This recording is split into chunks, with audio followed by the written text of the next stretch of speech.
Question number 5 निकालो।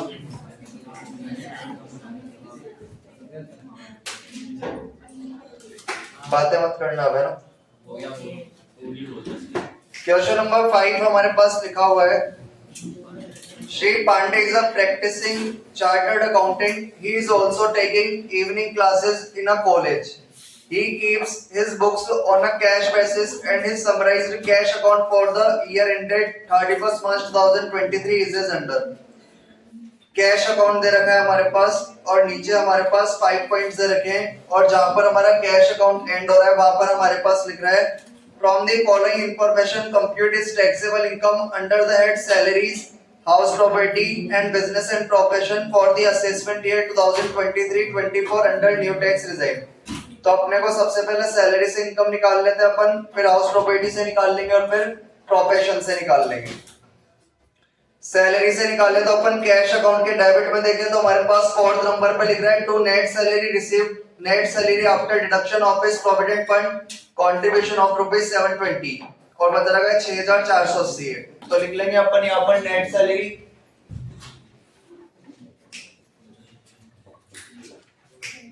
और हमारे पास नेट सैलरी दे रखी है 6480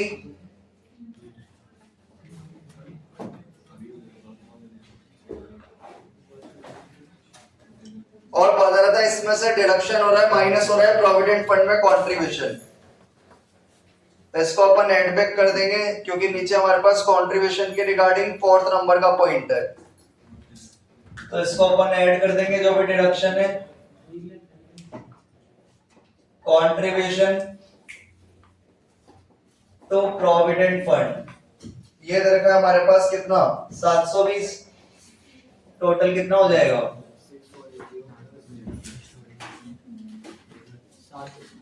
7200।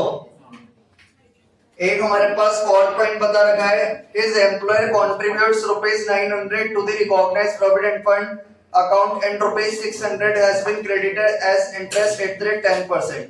इसका जो एम्प्लॉयर है, मालिक है, वो 900 कंट्रीब्यूट करता है रिकॉग्नाइज्ड प्रोविडेंट फंड में। तो यहाँ पर सैलरी का 12% एग्जेम्प्ट होता है, इसका 12% निकालना तो कितना आ रहा है,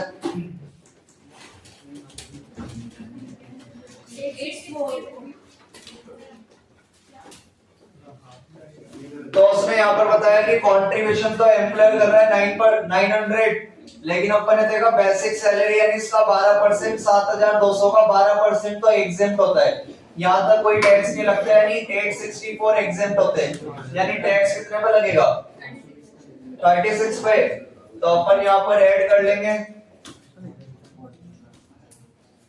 employers contribution to RPF. Total contribution था हमारे पास यहाँ पर 900, इसमें से 7200 का 12% तो एग्जेम्प्ट रहेगा, 864 तो टैक्सेबल हो जाएगा कितना 36। बातें मत करो यार। एक हमारे पास लिख रहा था यहाँ पर इंटरेस्ट मिल रहा है इस पे 10% से, तो जो हमारा इंटरेस्ट है वो 9.5% तक एग्जेम्प्ट होता है। तो हमारे पास इंटरेस्ट बता रखा है यहाँ पर 600 रुपए, ये कितना परसेंट है 10%, 9.5 तो एग्जेम्प्ट होता है, तो मल्टीप्लाई कर देंगे 0.5% टैक्सेबल कर देंगे कितना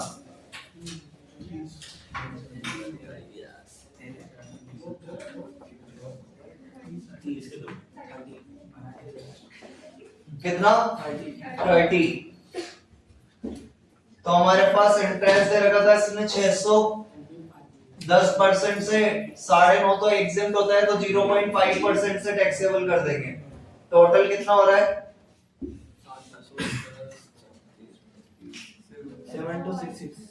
7266। ये हमारे पास इनकम फ्रॉम सैलरी आ गई, इसमें से अपन लोग लेस करते हैं स्टैंडर्ड डिडक्शन।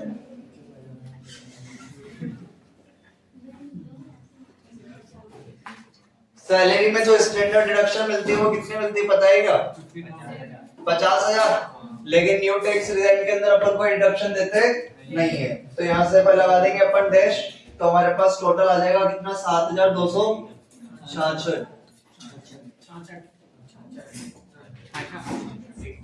तो ये अपने पास इनकम फ्रॉम सैलरी आ गई। तो यार कितनी वो लिख दी अपन ने, कंट्रीब्यूशन दे रखा था वो अपन ने ऐड कर दिया, क्योंकि एम्प्लॉय के कंट्रीब्यूशन की डिडक्शन 80C में मिलती है, तो इसका तो कुछ नहीं करते, एम्प्लॉयर का एग्जेम्प्ट होता है। तो टोटल हो गया 7,200। एम्प्लॉयर का कंट्रीब्यूशन हमारे पास बता रखा था यहाँ पर पॉइंट नंबर 4 के अंदर 900। तो अपन ने देखा जो एम्प्लॉयर का कंट्रीब्यूशन है वो बेसिक सैलरी के कितने तक एग्जेम्प्ट है, 12% तक। तो 900 में से अपन ने 864 माइनस कर दिया तो कितना आ गया 36। एक इंटरेस्ट बता रखा था कि 10% बता रखा है, तो 600 जो है वो 10% की वैल्यू है, 9.5 तक एग्जेम्प्ट होता है, तो 0.5 टैक्सेबल कर दिया अपन ने। स्टैंडर्ड डिडक्शन देते 50,000 की, 50,000 की नहीं देते, केवल कितने की देते हैं 7,266 की, क्योंकि यहाँ पर 50,000 से ज्यादा का अमाउंट है ही नहीं, तो कितने की डिडक्शन मिलती केवल 7,266 की। लेकिन यहाँ पर न्यू टैक्स एग्जाम में निकाल रहे हैं अपन, तो फिर नहीं देंगे, तो हमारे पास टैक्सेबल इनकम आ गई। एक हाउस प्रॉपर्टी से बोल रहे हैं, तो देखो कैश अकाउंट के डेबिट साइड में टू साइड हमारे पास लिख रहा है last second point rent from house property 6,000 दे रखा है क्या। आप लोगों को क्वेश्चन में कैश अकाउंट के क्रेडिट साइड में कोई म्युनिसिपल टैक्स वगैरह वगैरह नजर आ रहा है क्या, एक बार देखो।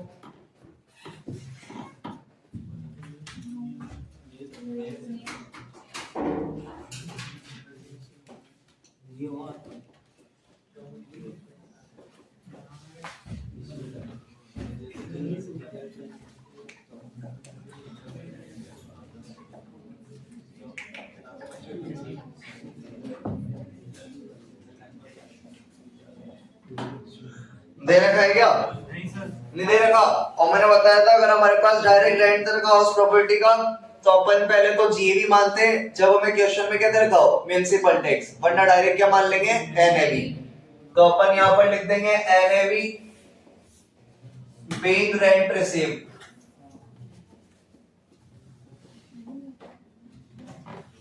और ये हमारे पास दे रखा है 6,000।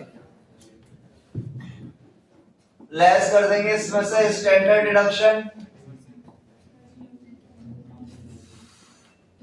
30%, 6,000 का 30% कितना 1,800। एक हमारे पास क्वेश्चन में credit side interest on loan दे ही नहीं रखा शायद,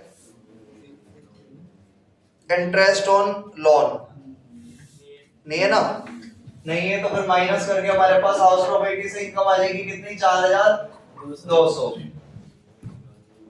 एक निकाल देंगे अपन इसके प्रोफेशन से,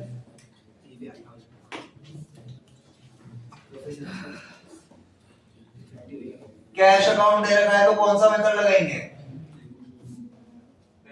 डायरेक्ट। तो यहां पर अपन लेते हैं ग्रॉस प्रोफेशनल रिसीट,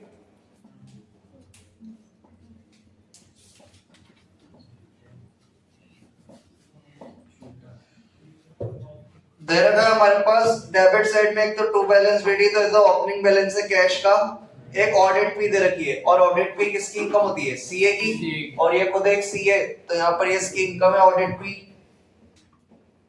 तो लिख देंगे अपन ऑडिट फी दे रखी है हमारे पास 33,525। उसके बाद दे रखा है रॉयल्टी फ्रॉम बुक राइटिंग, इसने बताया था he is also taking evening classes in a college, और ये बुक में लिखता है, तो ये इसकी अदर सोर्स की इनकम होगी या फिर प्रोफेशन की इनकम होगी, अदर की क्या होगी, अदर क्या होना है। He is also taking evening classes in a Jaipur, he keeps royalty from book writing है।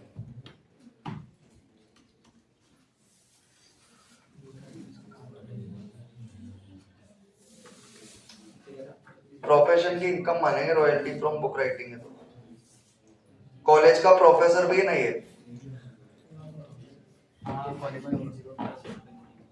Royalty from book writing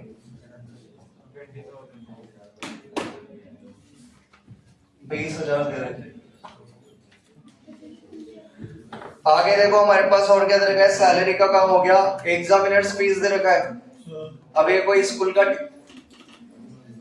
teacher तो है नहीं, स्कूल का टीचर होता ये अदर सोर्स की इनकम में जाएगा ये। एग्जामिनर्स फी। ये सीए और एक टीचर है। टीचर है तो टीचर का काम क्लासेस लेना होता है, ना कि कॉपी चेक करना होता है। मतलब एग्जाम की कॉपी चेक करना, तो ये किसमें चला जाएगा? अदर सोर्स में। और बता रखा है डिविडेंड, ये भी हमारा अदर सोर्स का इनकम है। डिविडेंड वापस अदर सोर्स की इनकम है। Interest on government securities other source की इनकम है। Interest from post office bank, ये भी अदर सोर्स की इनकम है। रेंट अपन ने ले लिया था। Interest from Ram loan, Ram को लोन दिया हुआ तो बदले में क्या मिल रहा है? इंटरेस्ट। तो ये भी किसकी इनकम है? अदर सोर्स की। टोटल कितना आ जाएगा? 53,525। लेस कर देंगे अपन अलाउड एक्सपेंसेस। डायरेक्ट मेथड में तो अलाउड एक्सपेंसेस लेस करते हैं अपन, तो लेस कर देंगे अपन allowed expenses. Office expenses CA, तो इसके ऑफिस का खर्चा आता होगा, ऑफिस खोल रखा होगा इसने, तो अलाउड रहेगा। ऑफिस एक्सपेंसेस कितने से? 8100 से। अगला एक्सपेंस हमारे पास रहेगा बुक्स परचेज। बुक्स तो हमारी क्या होती है? एसेट, और एसेट डिसअलाउ होती है। एसेट का डेप्रिसिएशन क्या होता है? Allowed. Expenses of book writing, अभी अपन ने यहाँ पर बुक लिखने की इनकम को क्या मानी थी? बिजनेस की इनकम। तो बुक लिखने के खर्चे भी किसके खर्चे मानेंगे? बिजनेस के। कितने देर के? 2000।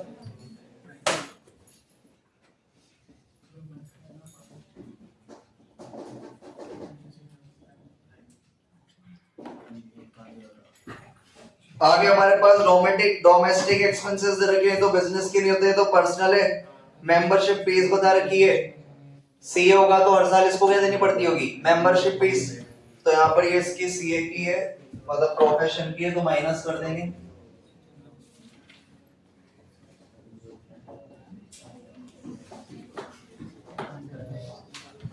लाइफ इंश्योरेंस प्रीमियम तो क्या होता है? पर्सनल।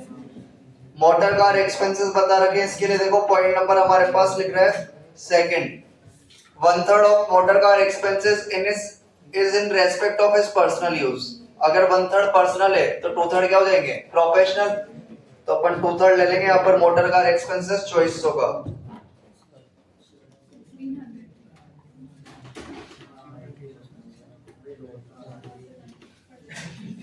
तो इस 100 का ले लेंगे अपन 2/3, कितना आएगा?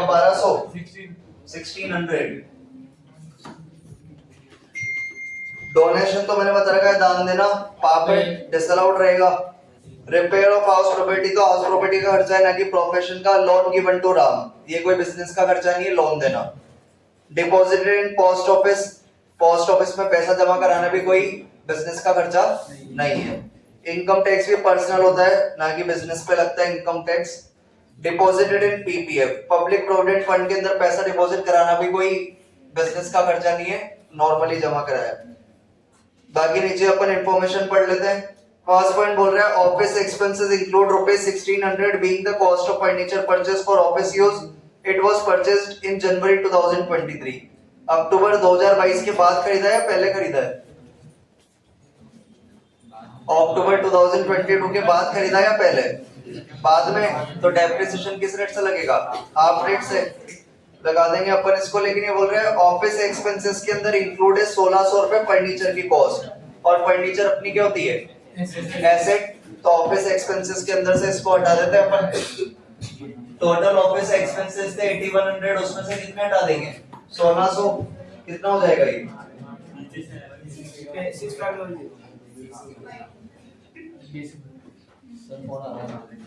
तो ऑफिस एक्सपेंसेस थे हमारे पास, उसके अंदर 1600 रुपए फर्नीचर की कॉस्ट इंक्लूड है, और फर्नीचर तो हमारी एसेट होती है, और एसेट को अपन क्या करते हैं? डिसअलाउ। तो अपन ने यहाँ से हटा दिया इसको ऑफिस एक्सपेंसेस में से। सेकंड पॉइंट हमारा हो ही गया था। थर्ड पॉइंट हमारे पास लिख रहा था WDV of motor car on 1 April 2022 was 10,000 and return on value of furniture was 2400. This car was purchased in July 2021 for rupees 11,111। फिर एम्प्लॉयर कॉन्ट्रीब्यूट्स वाली लाइन हो गई थी, और 5 वाली बुक्स जो हमने खरीदी थी वो कौन से यूज के लिए खरीदी है? प्रोफेशनल यूज के लिए। यानी टोटल मिला के अपने को डेप्रिसिएशन निकालना है, तो अपन निकाल देंगे यहाँ पे डेप्रिसिएशन। डेप्रिसिएशन निकाल देंगे अपन। पहला पॉइंट था हमारे पास, उसके अंदर फर्नीचर था, तो एक तो अपन निकाल देंगे फर्नीचर पे, और फर्नीचर हमने कितने का खरीदा था 1600, और क्योंकि हमने इसको खरीदा है अक्टूबर 2022 के बाद तो इस पे लगेगा हाफ रेट से। फर्नीचर पे लगता है कितने परसेंट से 10, तो हाफ से कितना हो गया ये 800 कि 80। सेकंड वाला मोटर थर्ड वाला मोटर कार की WDP दे रखी है हमारे पास 10,000। कितने में खरीदी थी हमने 2021 में 11,111 में, वो उससे मतलब नहीं है, WDP पे लगाते हैं। तो अपन लगा देंगे मोटर कार पे, और मोटर कार की WDP हमारे पास 10,000, इस पे लगता है 15% से, लेकिन 1/3 तो परसेंट तो कितने पे लगाएंगे 2/3 पे, कितना आएगा 1,000 ही आ रहा है ना। एक फर्नीचर पे लगाना है तो एक हमारे पास ऑल्ड फर्नीचर की WDP दे रखी है कितनी, ऑल्ड फर्नीचर की WDP कितनी है 2400, तो 2400 पे लगा देंगे अपन 10% से, और ऑल्ड है तो फुल रेट से लगेगा कितना 240। फोर्थ नंबर हो गया था। फिफ्थ नंबर पे बुक्स है हमारे पास, और बुक्स हमने कितने की खरीदी थी 8,000 8,000 की खरीदी है। और बुक्स के लिए बताएगा कौन सी तारीख को खरीदा हमने, कुछ नहीं बताया तो फिर पूरा ही लगा देंगे 40% से 320 3200, टोटल कितना हो रहा है 49 4500। तो ये हमारे पास आ गया डेप्रिसिएशन 4520, माइनस भी कर दिया 38,705। और अगर इनका टोटल कर दे अपन तो नहीं, तो टोटल तो कर दो ना, उसमें क्या आंसर दे रखा हो नहीं दे रखा उससे क्या मतलब 5017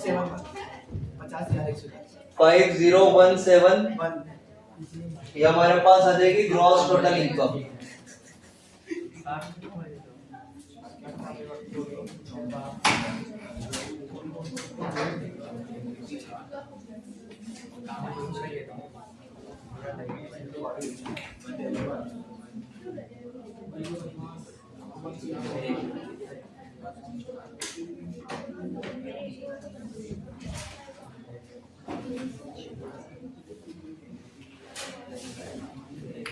एक बार दोबारा देख लेना क्वेश्चन को। बताया था पांडे सीए था और ये इवनिंग क्लासेस भी ले रहे थे जयपुर के अंदर। सबसे पहले सैलरी से इनकम निकाली तो अपने पास फॉल्ट पॉइंट में देखा था salary after deduction of PF 720,6480। तो हमारे पास नेट सैलरी दे रखी थी 6480, कंट्रीब्यूशन अपन ने ऐड कर दिया क्योंकि एम्प्लॉय के कंट्रीब्यूशन की डिडक्शन मिलती है 80C में, यहाँ पर कुछ नहीं होता तो अपन ने ऐड कर दिया। बेसिक सैलरी आ गई। पॉइंट नंबर 4 हमारे पास नीचे बता रखा था कि आरपीएफ में इसका एम्प्लॉयर यानी इसका मालिक कंट्रीब्यूट करता 900, तो मालिक का कंट्रीब्यूशन एग्जेम्प्ट होता है कितने परसेंट तक 12% तक। तो बेसिक सैलरी का 12% निकालो तो 864 आया, 900 कंट्रीब्यूशन था तो टैक्सेबल कितने कर दिए 36। एक हमारे पास इंटरेस्ट मिल रहा था कितने परसेंट से 10% से, कितना 600, तो 600 जो है वो 10% वाली वैल्यू है, और 9.5 तो एग्जेम्प्ट होता है तो कितना टैक्सेबल कर दिया 0.5%। बाकी स्टैंडर्ड डिडक्शन अपन देते हैं लेकिन न्यू टैक्स एग्जाम के अंदर अपन स्टैंडर्ड डिडक्शन देते नहीं। तो सैलरी से इनकम आ गई। हाउस प्रॉपर्टी से हमारे पास रेंट दे रखा था, इसको अपन जीबी मानते हैं। अगर हमारे पास क्वेश्चन में क्या दे रखा था म्युनिसिपल टैक्स नहीं दे रखा तो अपन ने डायरेक्ट क्या मान लिया एनएबी स्टैंडर्ड डिडक्शन दे दी। हमारे पास कोई इंटरेस्ट ऑन हाउस लोन नहीं था तो माइनस नहीं करा अपन ने।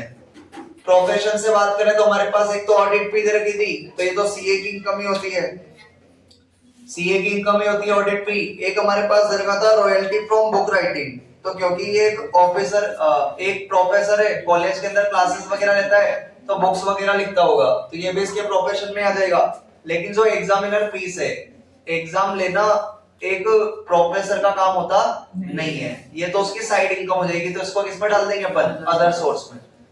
ये ले लिया अलाउड एक्सपेंसेस में अपन ने ऑफिस एक्सपेंसेस पूरे ले लिए थे, लेकिन वो बोल रहा है ऑफिस एक्सपेंसेस के अंदर क्या इंक्लूड था फर्नीचर, और फर्नीचर अपनी क्या होती है एसेट, तो एसेट को अपन क्या कर देते हैं लेस अलाउ, तो इसको अपन ने माइनस कर दिया था। बाकी अपन ने बुक राइटिंग की इनकम ली तो बुक राइटिंग के एक्सपेंसेस ले लेंगे, मेंबरशिप फीस क्यों ली है? क्योंकि एक सीए को हर साल क्या देनी होती होगी? Membership fees. Motor car expenses उसने बताया था 1/3 क्या थे? पर्सनल, तो 2/3 क्या हो जाएंगे हमारे? प्रोफेशनल हो जाएंगे। वो माइनस कर दिया। डेप्रिसिएशन अपन ने यहाँ पर निकाल दिया, एक तो फर्नीचर पे, क्योंकि अक्टूबर 2022 के बाद खरीदा था। मोटर कार के लिए कितना निकाल दिया? 2/3। पुराने फर्नीचर पे कुछ बताया नहीं है, तो पुराने फर्नीचर पे तो फुल रेट ही लगता है। बुक्स के बारे में कुछ बताया नहीं था कि कब खरीदी है, तो फिर फुल रेट से लगा देंगे। तो 40% का लगा दिया था बुक्स पे, डेप्रिसिएशन माइनस कर दिया तो हमारे पास प्रोफेशन की इनकम आ गई। ठीक है, बाकी कोई डाउट है किसी को तो बोलो।